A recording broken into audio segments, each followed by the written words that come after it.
Hello guys, Crispy here, welcome back to another video. In this one, my friends, I'm going to be testing a GeForce RTX 2066GB model in Horizon Forbidden West. This one is the Palit version of the card. We are running it with the latest Nvidia drivers and I'm not manually overclocking it. You can see all of its specs right here in Tech Power Up's GPU-Z. Again, it has 6 gigs of GDDR6, it's not the 12GB model. And over on the left, we're pairing it with a Ryzen 9 7950X3D with half of its cores disabled. And this is basically the same as a Ryzen 7 7800X3D. And over on the memory tab, we're using 32GB of DDR5 6000MHz RAM in dual channel. You should get around the same FPS if you pair this card with something like a Ryzen 5 5600X instead. You don't need such a beefy CPU, but this is what I have, and as usual, if you don't bottleneck the card, you're gonna get the same FPS. Let's get into it, shall we? Alright, let's go over the settings first. I'm starting at 1080p resolution using DLAA as the anti-aliasing method. It's a little bit more intensive than TAA, but only by 1 or 2 FPS, and it looks much better, so I highly recommend you to use it. And I'm using the medium settings preset to start this off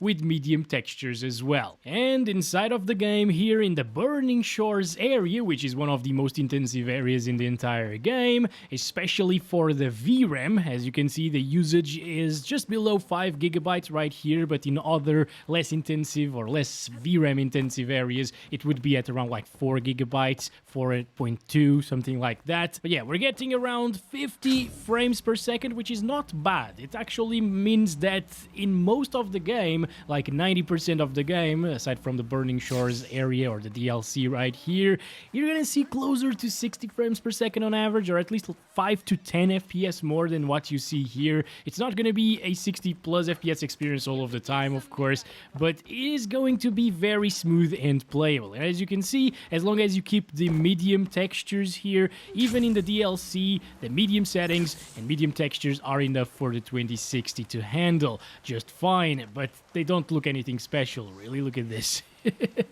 Those textures are a bit rough in the edges, right? And it's dropping down into the 30s sometimes.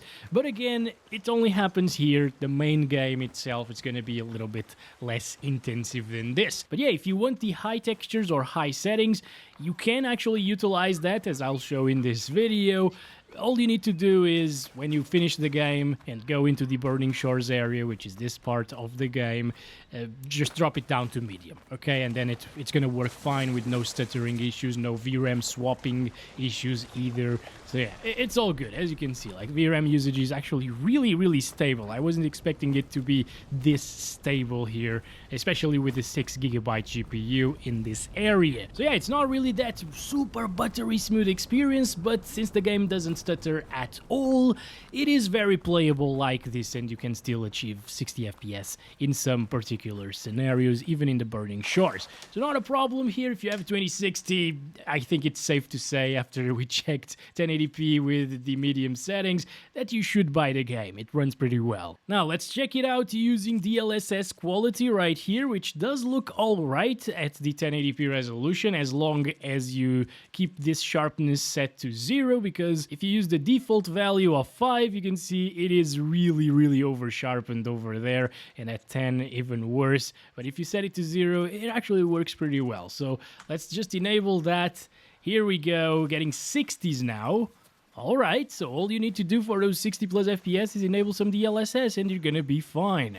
Now I will restart the game, even though it didn't really swap anything into the RAM, because it's just good practice in this particular title. And we're back here. As you can see, it is still not getting 60 plus, and it still drops into the 40s at times. No! I thought DLSS was actually going to save this GPU, guys, at least over here, but it seems like it's only getting around like 5 FPS more in this area, and in other areas like up to 10, 15 FPS more, which is a bit underwhelming. Other games usually have a much bigger increase in performance when you enable DLSS. Now I can see a little bit more shimmering, and that parachute thingy is just awful looking at the moment for some reason with DLSS, but even at the native resolution, resolution, it's very pixelated, so yeah, DLSS is just emphasizing that. But everywhere else, like even the grass and the hair quality is still really, really good. And this is a big advantage over like FSR, for example. If you enabled FSR here at 1080p resolution, it would give out a really bad image, guys, like super noisy and stuff like that. And here with DLSS, everything is still kept sharp and detailed and not noisy whatsoever. Actually, even the hair, again, which is something that is hard to render with upscalers, it's just looking absolutely fine, basically. I would probably utilize DLSS to get that 60-ish FPS average experience, but expect a few drops here and there still, because it's not going to be perfect. Alright guys, and now I just loaded this other area of the map. We're still using DLSS quality medium settings here at 1080p, and as you can see, it's getting 60 plus FPS consistently, not a problem whatsoever. VRAM usage is also down by like 600 megabytes or so.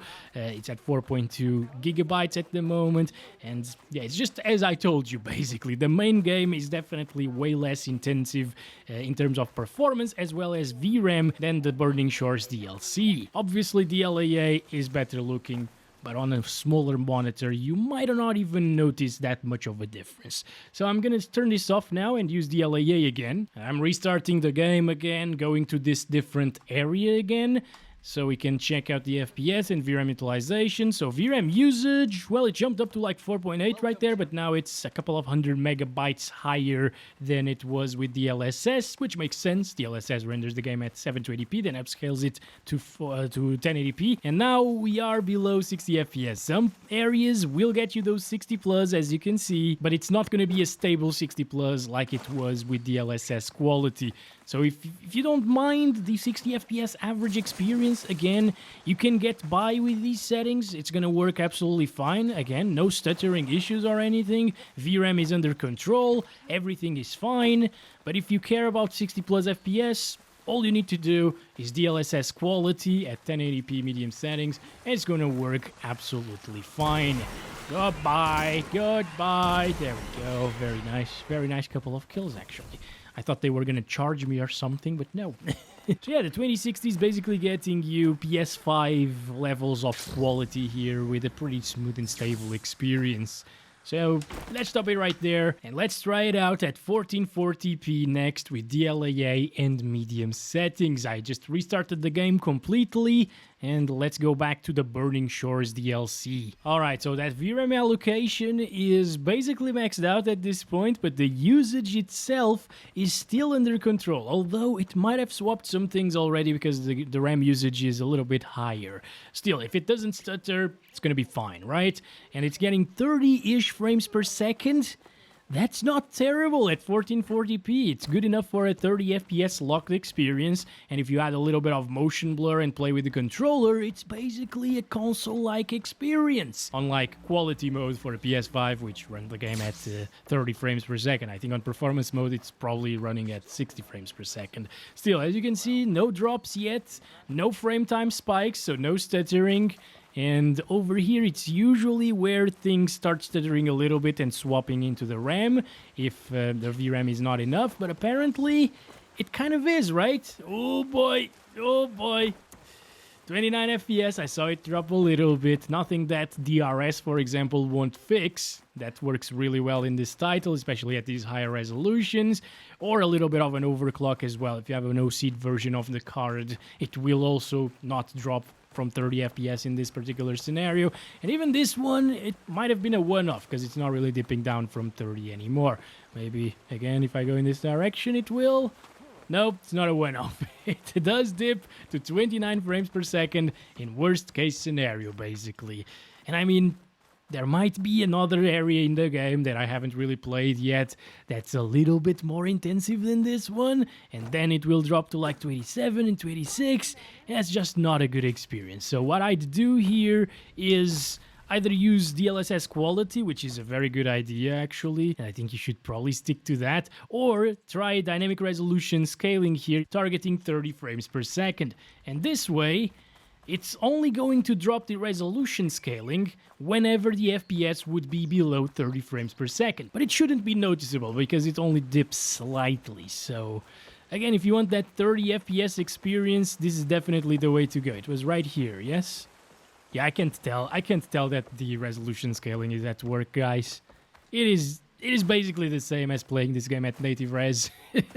It works really well, DRS, in this game. And again, if you go to other areas that are less intensive, you can get like 5 to 10 more frames per second, as we saw at 1080p resolution. So a great result for a little 2060 at 1440p res. Let's try it with DLSS quality though, because this will render the game at a low resolution and upscale it. And it does look insane. It's a little tiny bit softer than native res, but it should also keep you above 30 frames per second all of the time. And instead of getting like 30 to 40 most of the time, it will probably get like 40 to 45 maybe. Around here, yeah, everything's all right. VRAM usage is a little bit lower now because the internal resolution is lower as well. I can see a little bit of weirdness on the hair compared to native res, but it's super minor. Once again, even at 1080p it was super minor, so doesn't really matter, guys. Just enjoy your game like this. If you have a 1440p monitor, I think I would choose to play with quality DLSS with a 2060, guys. Because, yeah, it's not going to be 60 FPS plus, it's not going to be even 60 FPS average, but this game is so playable at the 30 to 40 FPS mark that I don't really care anymore. The game is so pretty to look at that if you have that 1440p monitor with a card like this, I wouldn't have a problem playing like this. 1440p is probably the way I would play this game. 1440p medium settings with DLSS quality, that is. Okay, just restarted it again, and I'm gonna try it at 4K resolution, guys. And let's disable DLSS first. Graphics quality is set to medium still. I think we're gonna need some DLSS performance to make it playable, but let's find out. Oh my god, yep, that is way too low. And it already swapped a lot of things into the RAM as well, because usually we'd see around 13.5 to 13.8 gigabytes around here of RAM utilization, and now it's much higher. So that means that VRAM maxed out, it swapped some things. And we're getting 20 frames per second. Now, the thing is, when the VRAM maxes out, it doesn't really make it too stuttery, you know? So it can still be playable if we drop it down the internal resolution, maybe with DRS and stuff like that. I'm gonna use DRS set to 30 here. And with that DLAA on top, holy crap, that still looks really good, guys. Damn, it's actually pretty close to the native stuff. It's better, I think, than performance DLSS at 4K resolution. So there's that.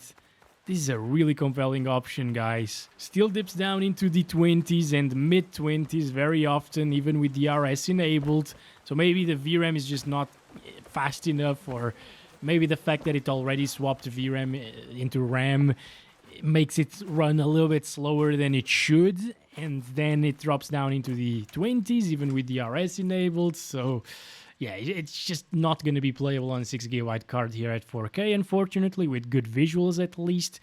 But there is hope, my friends. There is hope that DLSS performance will make it look good and play above 30 frames per second. So let's restart the game to reset the VRAM and RAM utilizations again. And that DLSS performance, it is still not enough. DRS was running a lower resolution than 50% of 4K previously to achieve 30 FPS, and it still looked insanely good, guys.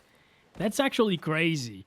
Like, the fact that this is performance DLSS is absolutely insane. The performance is bad, obviously, and it's completely unplayable like this. But I mean, if I stop right here, can you tell that the game is running at 1080p and being upscaled to 4K? Not even on the moving hair, it's apparent. There is no pixelation there. There's nothing that tells me that this is running at a lower resolution than 4K. This is really, really great. This game works wonderfully with upscalers. Holy crap. Damn, with DLSS, that is. The FSR and XeSS implementations aren't really as good. Well, let's leave 4K behind, okay, because that's just not gonna happen with a 6GB card really. And let's try it at the high settings preset instead. I'm gonna restart, of course. First of all, I will load this game right here, the main game, okay, to see the VRAM utilization there and if it stutters or not. And as you can see, it's not using that much more VRAM than at 1080p medium settings. It's at like 4.5, 4.6 gigabytes. It's probably gonna go up in just a little bit as we walk here and load in more textures, 4.7, but it is handling it very, very well with 6 gigabytes of VRAM. And this is why a lot of people in the comments say that 8 gigabytes are completely enough even for very high textures and very high settings. This game doesn't use more than 8 gigabytes even at 4K resolution maxed out. Well, it highly depends on where you test it, as you can clearly see, right? Over here, everything is fine, it's buttery smooth, but if I go into the Burning Shores area, that's not going to be the case, and I'll show you, of course. Oh! Whoa, whoa, whoa, whoa, whoa, whoa! Oh, I just pressed R, and I'm flying now. This is the first time I'm flying, guys. This is beautiful.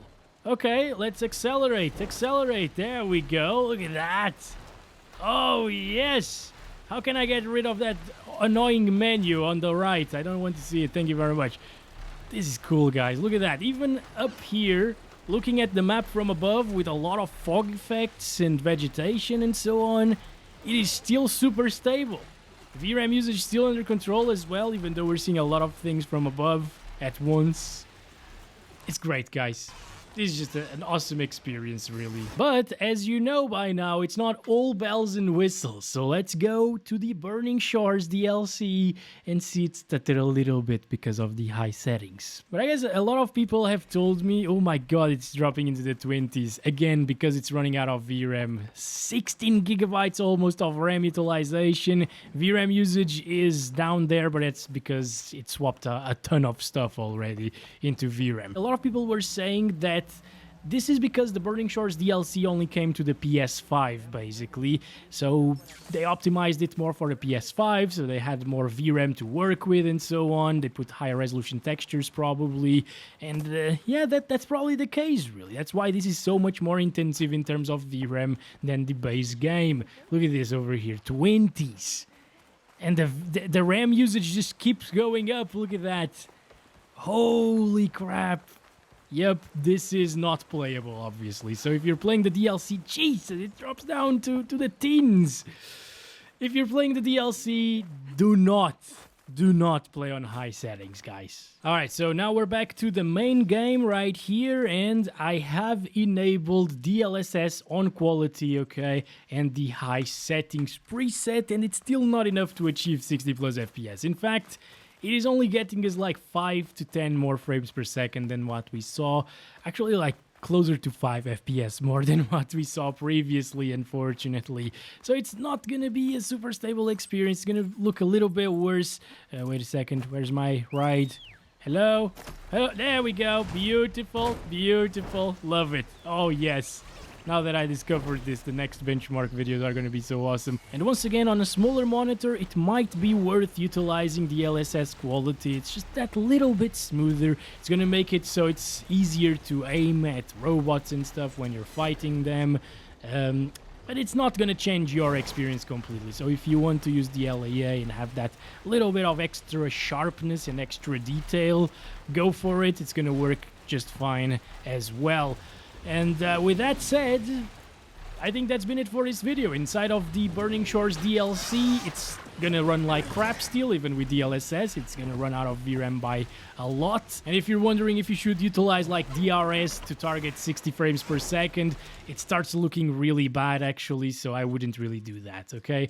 I'm gonna set it to like 30 right here with DLAA on top. Actually, not 30, 60 FPS, that's it, 60 FPS. Yeah, we're targeting 60. It kind of looks like DLSS, but it's like DLSS balanced at this point at 1080p. And now I can start seeing a ton of noise and a ton of shimmering as well, and a ton of loss of detail. So it's not a good look at all. And it's not even getting 60 FPS plus for some reason. Maybe something swapped and we need to restart the game. I'm gonna try that out. Alright, we're back into it. Nope, it still drops from 60 FPS as you can see. So even DRS can't really save the 2060 to achieve 60 plus FPS all over the time, unfortunately, guys. Thanks very much for watching this video. I hope it was helpful to you and informative in some way, and I hope you guys enjoyed it, and I'll catch you in the next one very soon. As always, love you all. Bye-bye.